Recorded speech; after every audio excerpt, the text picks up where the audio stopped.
I saw the idea that I had for this conversation in a new light. I was just going to talk about Samaria and how Abram came out of Samaria, which I touched upon briefly yesterday.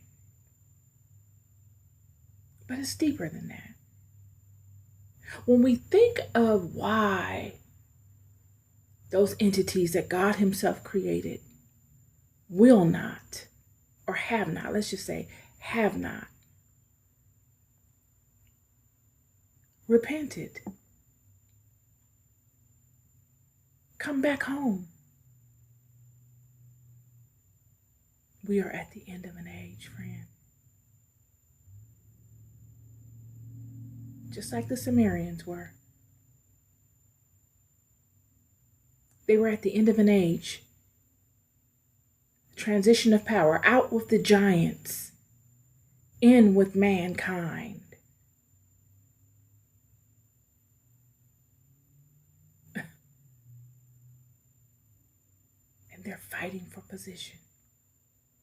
And no matter what they did, no matter what type of technology they used, no matter what type of ingenuity they thought they were going to pull from, even if they thought, okay, I'll destroy it. I'll destroy it.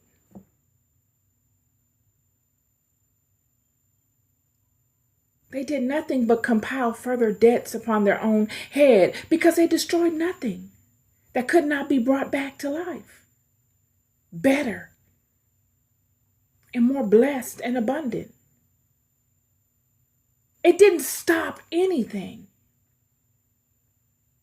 When we look in Revelation and we talk about, in Revelation, I believe it's chapter 21. I keep telling you, I don't know where I'm going with this, but this is on my spirit, y'all. I don't know. Revelation chapter 21 opens up. 21. And I saw a new heaven and a new earth. For the first heaven and the first earth were passed away, and there was no more sea. This thing is going to look completely different. The end of an era. The end. A whole new world. Literally.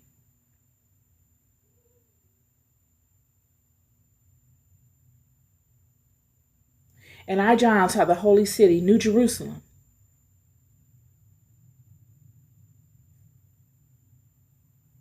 coming down from God out of heaven, prepared as a bride adorned for her husband.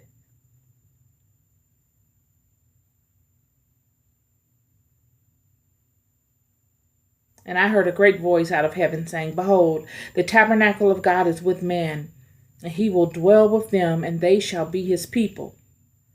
And God Himself shall be with them and be their God. We go from having middlemen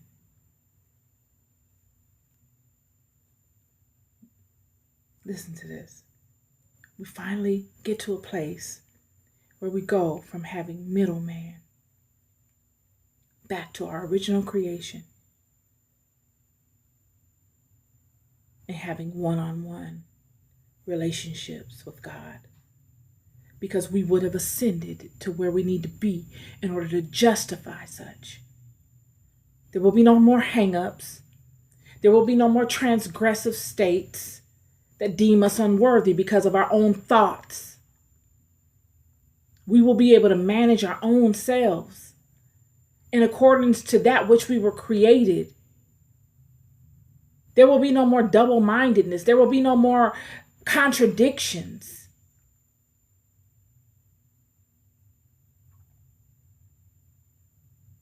We will look in the mirror and be known. We will see and know. Not having to squint, use the imagination and our senses to form a thought or image of what is trying to show itself to us, but to be able to just look directly at it and see it for what it is.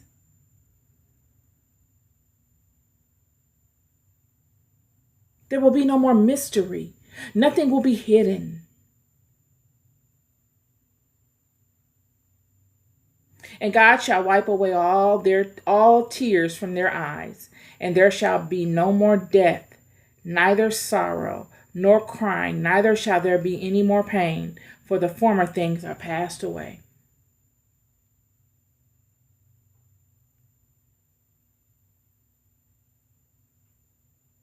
Friend.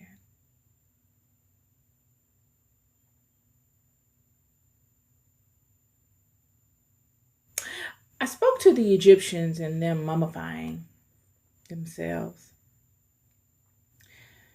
and how they would do so, in my opinion, because they were looking to stop the reincarnation process, because that's how this program is in this matrix. When the body decomposes, it immediately, the soul, the spirit immediately goes into a regurgitated cycle back into the creation process. And even though you can slow down the swing of the pendulum, because that's basically what they're doing, they're slowing down what would naturally progress through ingenuity. They're just backing it all up. They're elongating their stay in a realm, backing up and accruing energies and karmas for manipulating such natural rules and laws. Everything you got to pay a price for everything in this thing. Everything.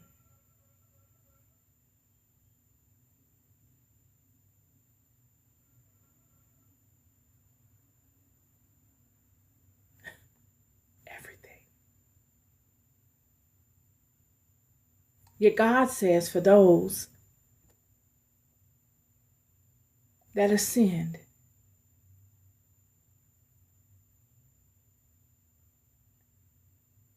God commands that there is no more transgressive states, death. It's just transitions, coming and going.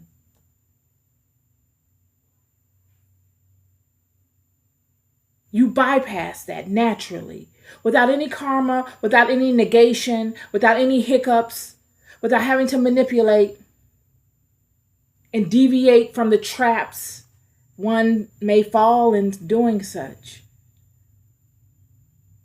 Because in doing such, now you're at the pity of the master that created such a back door. You're not depending on God. You're depending on men. Faulty technology.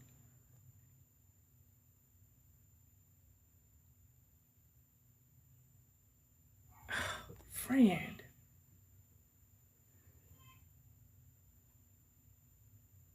Faulty.